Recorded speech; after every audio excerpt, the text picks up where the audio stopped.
Hi guys, welcome back to my YouTube channel. In this video I will be showing you how to adjust who can see your Snapchat location.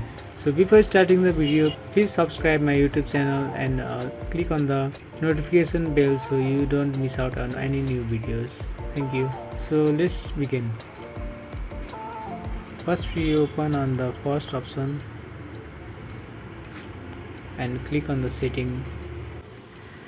So to adjust who can see my Snapchat location, we turn off the ghost mode.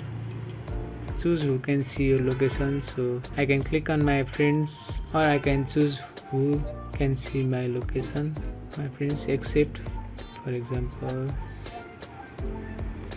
or we can choose only those friends that we want to share our location. So we can click on this and we can click on save.